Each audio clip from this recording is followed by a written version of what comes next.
Tu fais ton boulot, tu es sérieux, tu es présent, tu es humain.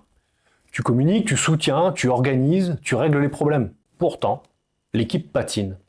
Les résultats ne sont pas là. La qualité baisse, les délais glissent, l'énergie s'érode. Et là, tu te poses la question qui fait mal. Mais qu'est-ce qui cloche si je fais les choses correctement? C'est exactement le piège. Parce que tu peux être un bon manager et diriger une équipe qui échoue. Non pas parce que tu es mauvais, parce que tu es bon, mais au mauvais endroit. Et un manager qui est bon peut être très efficace sur l'opérationnel. Il peut être impeccable sur l'organisation, sur le suivi, sur le climat général, l'ambiance de travail. Mais si le système est cassé, tu gères une panne et tu ne peux plus piloter correctement. Et aujourd'hui, c'est de plus en plus fréquent. Parce que beaucoup d'équipes échouent moins par manque de compétences que par surcharge, ambiguïté et fracture invisible. Et ça, ce n'est pas réglé par une réunion de plus, tu t'en doutes. Alors la première raison pour laquelle une équipe échoue, malgré un bon manager, c'est la confusion des priorités. On te demande tout, on te demande vite, on te demande bien, et on te demande de rester zen. Donc tu essaies d'être performant partout. Mais une équipe ne peut pas être excellente partout. Elle doit choisir. Et si elle ne choisit pas, elle subit, évidemment. Une équipe qui n'a pas de priorité claire devient une équipe qui court après tout, après le boulot en l'occurrence. Elle travaille beaucoup, mais elle construit peu. Et c'est là que tu vois apparaître un symptôme moderne. L'épuisement sans résultat. Et là, dans les couloirs, tu vas entendre tes collaborateurs qui disent « on n'arrête pas une seconde ». Mais tu ne vois rien de stable, parce que l'énergie part dans la dispersion. Et toi, si tu es un bon manager, tu compenses. Ou au moins tu essayes. Tu essaies de mieux organiser. Tu fais des listes, des points, des outils, mais tu ne peux pas organiser le chaos si le chaos vient d'en haut. Donc tu dois trancher. Et parfois, oui, tu dois dire non. Deuxième raison, c'est que le système de récompense est mauvais. On dit aux gens la qualité compte, mais on récompense la vitesse. On dit le collectif, mais on récompense les individualités visibles. On dit initiative, mais on sanctionne l'erreur. Et dans ce contexte, ton équipe n'échoue pas parce qu'elle est nulle. Elle s'adapte. L'adaptation, c'est l'intelligence. Sauf que c'est une intelligence de survie, pas une intelligence de performance. Donc tu peux mettre toute la bienveillance du monde. Si le système récompense les mauvais comportements, tu vas récolter les mauvais comportements. Et tu vas t'épuiser à moraliser. Troisième raison maintenant, il y a une fracture de confiance qui est souvent invisible. Pas forcément un conflit ouvert, mais quelque chose de subtil. Des non-dits, des humiliations passées, des promesses non tenues, un sentiment d'injustice peut-être. Et parfois, des « à quoi bon ?» C'est comme ça, on fait avec. Et quand cette fracture est là, tout devient plus lent. Parce que les gens ne s'engagent plus vraiment.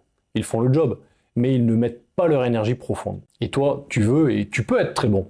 Tu peux coacher, soutenir, motiver. Si la confiance est cassée, tu dois la réparer avant d'exiger. Quatrième raison, l'équipe n'a pas de standard.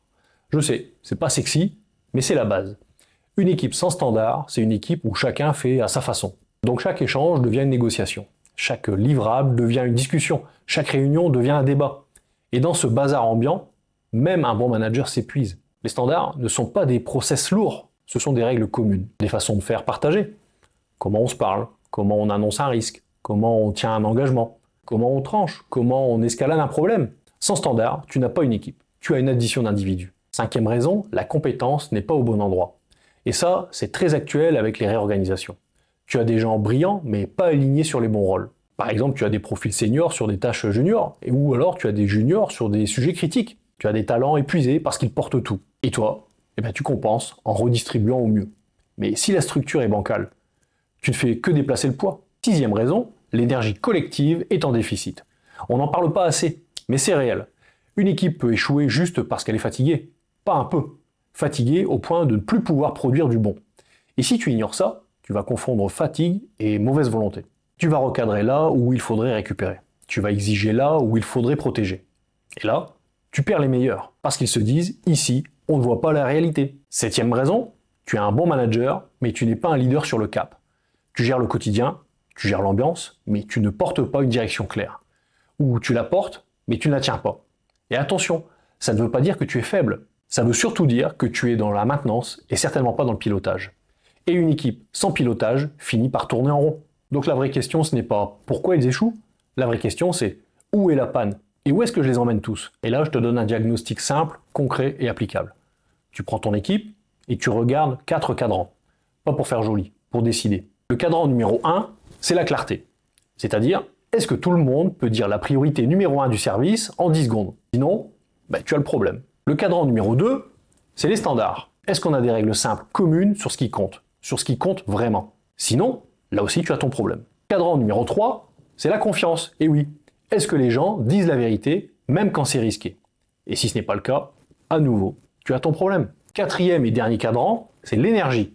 Est-ce que l'équipe a la capacité réelle de tenir le niveau demandé? Une fois de plus, et pour finir, si ce n'est pas le cas, tu as ton problème. Maintenant, voyons un peu plus ce qui se passe dans le réel. Un bon manager, souvent, il tente de corriger dans le cadran organisation. Il va mettre des outils, il va mettre des points, il va mettre des routines. Et parfois, ça marche. Un peu, ou pas. Mais si le problème est dans la clarté, la confiance ou encore dans l'énergie, l'organisation ne suffit pas. Jamais. En fait, c'est ni plus ni moins que mettre du sparadrap sur une fracture. Et tu finis frustré. Donc tu dois faire l'inverse. Tu dois corriger la cause et pas le symptôme. Et ça demande 3 actes de leadership profond. L'acte 1, tu réduis la priorité. Tu vas assumer un renoncement, et là tu vas dire, bon, on fera pas tout de toute façon. Tu vas ajouter, voici ce qu'on fera en premier. Et enfin, tu diras, et voici ce qu'on met en attente. Ça frustre, mais ça sauve. Et au final, ça soulage. L'acte 2, tu poses un standard collectif. Un standard qui change le niveau de jeu. Par exemple, la transparence sur les risques. Parce qu'une équipe qui annonce les risques tôt devient plus fiable. Et une équipe fiable devient plus confiante. Et une équipe confiante devient plus rapide. Oui, tu l'as compris. Pour l'acte 3, tu répares la confiance par la vérité. Tu fais une réunion courte et simple. Et là, tu vas dire « je veux la vérité ». Tu demandes « qu'est-ce qui nous empêche de réussir ?» Et là, tu écoutes sans te défendre, évidemment. Puis, tu prends une décision visible dans la semaine. Parce que la confiance ne se reconstruit pas avec des mots. Elle se reconstruit avec des actes. Rapides. Maintenant, je veux te parler d'un point clé. Beaucoup d'équipes échouent parce qu'elles ont une culture du silence. Les gens voient les problèmes, mais ils n'osent pas les annoncer. Ils se disent « ça ne sert à rien ». Et toi, tu peux être un bon manager, mais si tu n'installes pas un cadre où la vérité est utile, tu pilotes à l'aveugle. Donc, tu dois rendre la vérité rentable. D'ailleurs, ce sera le sujet de mon prochain livre qui s'appellera « Vide ton sac ». En fait, tu dois récompenser la remontée de problèmes. Pas par des compliments, par des actions. Si quelqu'un dit « on va dans le mur » et que tu agis, et tu changes la culture. Par contre, si quelqu'un te dit « on va dans le mur » mais que là tu minimises, tu tues la culture. Et ensuite, plus personne ne te parle.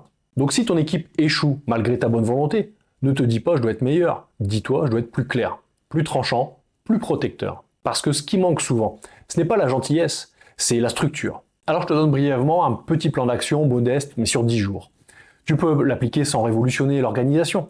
Le jour 1, tu vas écrire la priorité numéro 1 du service, en une phrase, et tu l'assumes. Le jour 2, tu identifies 2 activités qui consomment de l'énergie et qui ne servent pas cette priorité. Donc tu les coupes ou tu les réduis, même partiellement. Le jour 3, tu définis un standard simple que tout le monde doit suivre.